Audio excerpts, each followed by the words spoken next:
Flawed was born in September of last year. This is Manchester, New Islington Marina, just on the outskirts of Ancoats.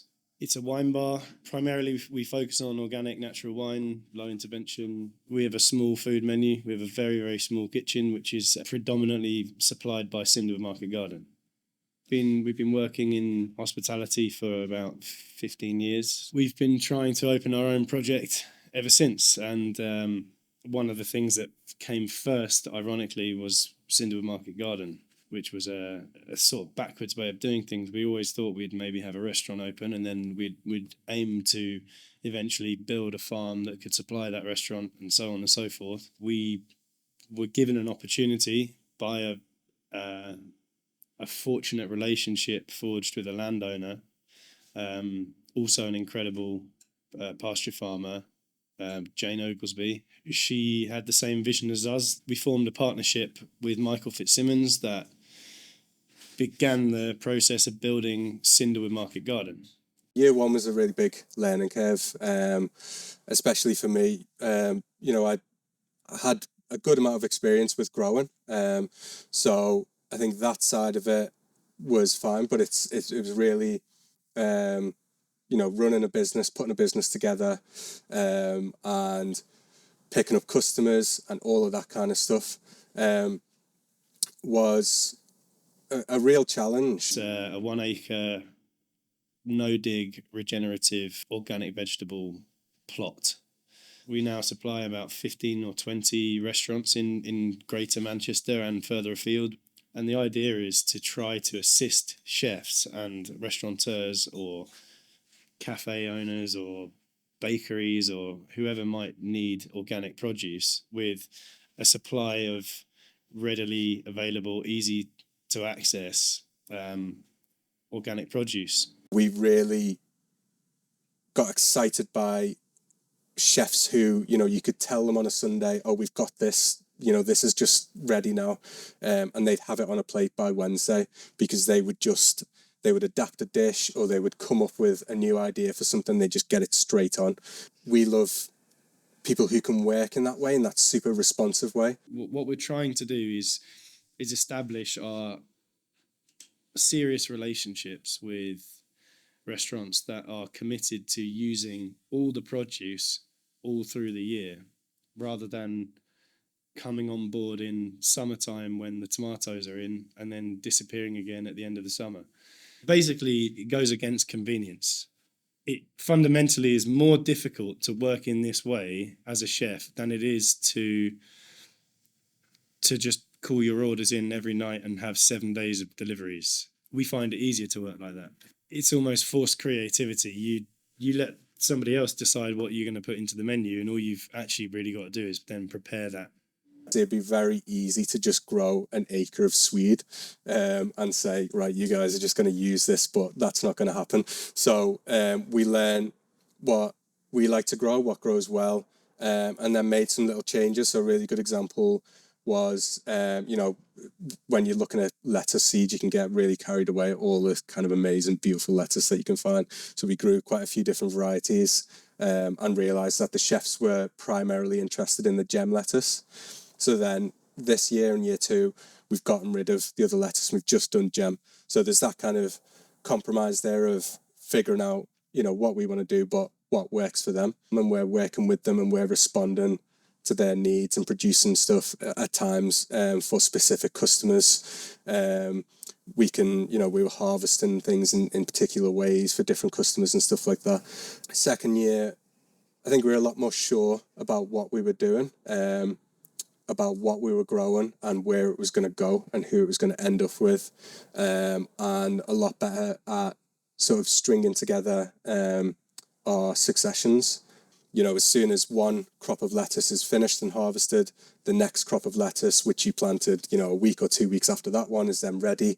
So you can have these long periods where something is available. We want to help them out as well and make it easy for them, so they're not, if they do come up with a dish, they know they can have it on for a number of weeks because we can supply it over a number of weeks, and they're not constantly having to change it up. So they get to be creative with things and get excited about new things coming in without it having to be a burden of constantly changing. So yeah, I think that's one of the things that we really improved on was narrowing down the selection a little bit and focusing on successions and availability. For example, an onion crop, you might want to wait until the entire crop is of a pretty uniform size and sell it all in one go to a wholesaler who, they want that kind of reliability and that uniform kind of size. We would start out with our onions doing a bunch of 7 nice small onions, and then it would go down to 5 and then 3, and then we go down to dried onions. And that allowed us to cut out waste, because if there are onions in there that are a bit smaller, we can just sell them in a different way. And I really think that was only possible by having that direct relationship with them, so that, I can, when I'm delivering something, I can say, oh, next week they're going to be a little bit bigger. And, they would say, okay, well, I think we'll do this something else with them. That was one of the things that I didn't really foresee, but it's cut down on waste in a way that I didn't imagine, just because you can sell everything. And I think chefs see things that as a grower often I don't see as well. It's really made us rethink a lot of the crops. Actually, an amazing example was we've got just these 2 tunnels. We don't have much space at the start of the year to get kind of young crops in. I thought, what we'll do, we'll give turnips a go, see if we can get a crop of turnips before the tomatoes need to come in. We could see the tomato transplants getting bigger and bigger, and we knew there was no way they were going to get to kind of root-sized turnips. We put a picture on Instagram, and actually one of the chefs we work with saw the leaves, and it was just like, what's that? And we were like, oh, it's the turnip tops. I don't think the turnips are going to do anything. And they ended up buying just all the turnip leaf offers. So, what would have been sort of a waste crop in a lot of other systems, because we have those flexible customers, they can use something like that. And he absolutely loved that. Was sort of one of the biggest things of working directly with them, is there's very little waste.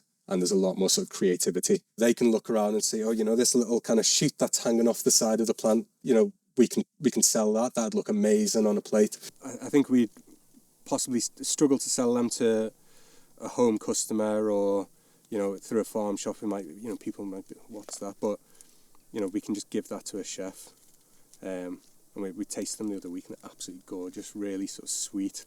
Give a name to one dish, and no one will be buying it.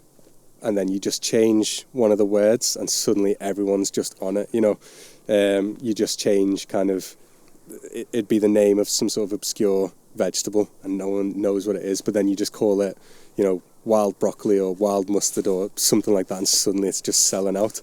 So I think, we always try and think when we find something a bit new like that we're not sure what it is. It's, what are we going to call it? I call it cabbage regrowth, but that doesn't sound that attractive. So I think maybe we'll call it, I don't know, cabbage sprouts. Sounds quite good. We wanted to help others as well, and we needed to make it financially viable. And of course, if you're trying to make it viable, you can't afford to do it if it's just supplying to you, because all of the overheads, the outgoings, the infrastructural costs, the payback terms, the ground rent, and the salaries, the running costs can't be covered by one place. You need to grow on a certain scale that is viable. So you need lots of different partners to help contribute to that. You need lots of different restaurants all ordering. That's where it came from. I think for the way that we work, social media is really useful.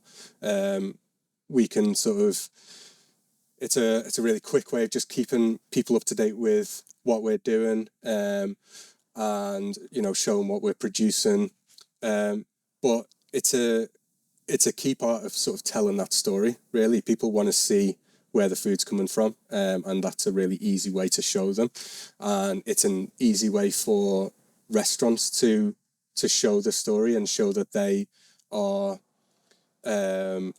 supporting farms and using food in a responsible way. From the chefs that we've worked with, they do really believe in what we're doing, and we're lucky that the way that we believe food should be produced on this scale just happens to make it taste really nice as well. They can sort of forward that story on to their customers, and their story becomes part of our story, and our story becomes part of their story. That all just kind of, I think, adds to the dining experience. And storytelling is really important. We know that you can't just give people facts and data and expect them to get really excited about it. We function and we thrive off stories, and you need to tell the story about why this is better. Social media is like the easiest way for us to do that, and the best way for us and the restaurants and the guests to all sort of contribute to that story together. We're starting to plan for next season now. We're doing all of our crop planning, and the things we're looking to improve on for next season is just enhancing that relationship even more.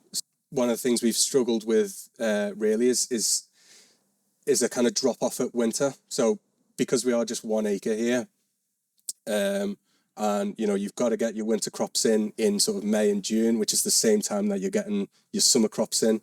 So any decision you make to put in a winter crop is taking away a summer crop, and vice versa. So we're going to be taking on a little bit more land next year, another ½ acre, and that's going to be solely winter crops, so that we can try and sort of flatten that curve, and continue to provide people with the same sort of stuff, the same kind of quality and range of veg that we do all through the year. It can't just be a sort of summer luxury that you get.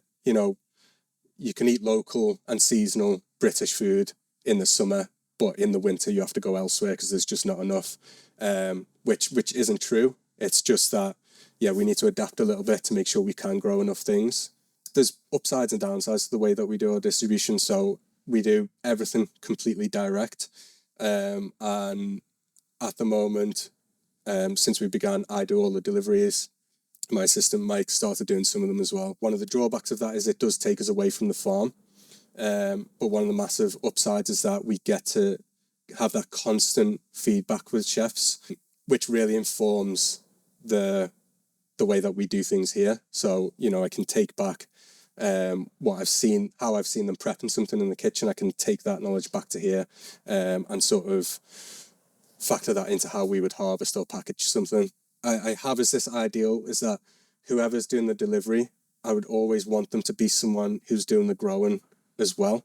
And at the moment, that just about works. And I think the practicality of it might catch up to us where we do need a driver who is just a driver. But for the time being, having that kind of constant connection is really, really useful.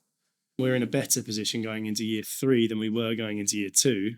Just as we were better going into year 2 than we were going into year 1. Year 1 we were still finishing building and we were throwing things in the ground, but year 2 we were a step ahead. Year 3 we're managing to sort of overwinter some things now and prepare beds already for the winter. It's a constant progress.